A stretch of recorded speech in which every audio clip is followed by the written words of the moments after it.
அதாவது ஓம் சுவாமியே சுவாமி சரணம். இன்னைக்கு பஜனை வந்து நம்ம நாகர் புரோட்டா ஸ்டால் உரிமையாளர் ரவிசாமியோட புதல்வன் பேர் என்ன பேரு? வெற்றிவேல் சாமி. டாக்டர் தானப்பா? டாக்டர் தானே? டாக்டர் தானேன்னு கேட்டேன். டாக்டர் தானே? மதுரையில் இருக்காரு. வெற்றிவேல் சாமி வந்து டாக்டரா இருக்கிறாரு, மதுரையில் இருக்கிறாங்க. அவர் வந்து இன்னைக்கு பஜனை கொடுத்துருக்கிறாரு.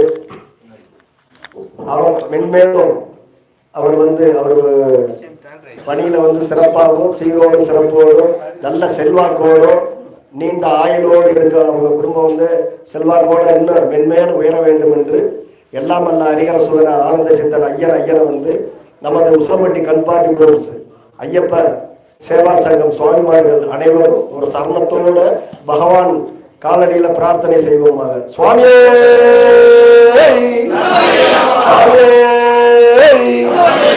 சுவாமியே பாலபுரம். நாளைக்கு யார் பஜனை? சாமி சொன்ன நாளைக்கு பஜனை வந்து ராஜேந்திரன் சுவாமி. என்ன மரக்கடல்? அதுக்கு நல்ல இன்னும் நல்ல பேரா சொல்லுங்க. அவரு உட்வர்க்ஸ் உரிமையாளர் ராஜேந்திரன் சுவாமி மற்றும் அவருடைய புதல்வன் அவர் பேர் என்ன? பிரதீஷ் ராஜா சாமி வந்து அவங்க குடும்பத்தினர் வந்து நாளைக்கு பஜனை வச்சிருக்காங்க. நாளைக்கு சுவாமிமார்கள் வந்து அனைவரும் குடும்பத்தோட வந்து நம்ம அவருக்காகவும் நம்ம பஜனையும் சிறப்பாக வந்து நடத்தி அவருக்கு பிரார்த்தனை செய்வோம். சுவாமியே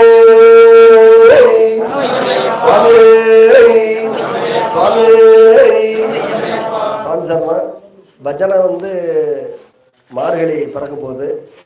நிறைய சாய்மார்கள் வந்து மார்கழி மாதம் போட்டி போடாமல் இப்போ டைம் இருந்துச்சுன்னா பாலபுரப்பட்டியோ பாலாட்டையும் கேட்டு டைம் வாங்கிக்கோங்க. டைம் இருக்குன்னு நினைக்கிறேன். இருக்கா பாலா? டேட் இருக்கா? No date. புக்கிங் வர்ற திங்கக்கிழமை ஒரு பஜனை இருக்கு சாமி. யார் வேணாலும் அந்த பூஜையை வந்து சிறப்பாக நடத்தணும்னு ஆசைப்படுறவங்க தாராளமாக நடத்தலாம். சுவாமி அதாவது கண்பார்ட்டி குரூப்ஸ் வந்து ஜனவரி 5ஆம் தேதி திங்கக்கிழமை புறப்பாடு இருக்கு.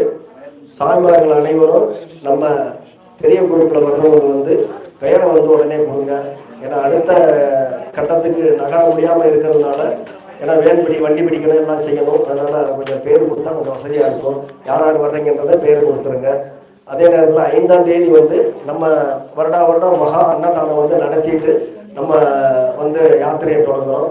அதனால அந்த அன்னதானத்திற்கு வந்து தங்களால் இயன்ற காணிக்கையை, அதாவது யாரையும் வற்புறுத்தல் இல்லை, காணிக்கை வந்து விருப்பப்பட்டு அவங்களுடைய முழு மனதோட ₹1 1 லட்சம் ரூபாய் வரைக்கும் கூட நீங்கள் வந்து தாராளமாக காணிக்கை வழங்கலாம். அவங்களோட வசதியை பொறுத்து நீங்கள் வந்து தாராளமாக வழங்கலாம். நம்ம சிறப்பாக அன்னைக்கு ஜனவரி 5ஆம் தேதி ஒரு மகா அன்னதானம் கடந்த 2 ஆண்டு 3 ஆண்டுகளாக வந்து தொடர்ந்து அதை பண்ணிட்டு இருக்கோம்.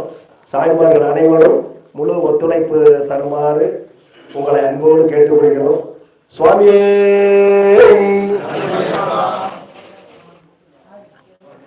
சாமி சார், இந்த மார்கழி 1 மண்டல பூஜை கொஞ்சம் காணிக்கை கொடுக்குற சாமி, கொஞ்சம் வேகமாக கொடுங்க. சுவாமி அதாங்க அவருக்கு மைக்கு எது கொடுங்க. சாமி சார்ண்ணா ஐயப்பா சொல்லுங்க. என்ன சாமி?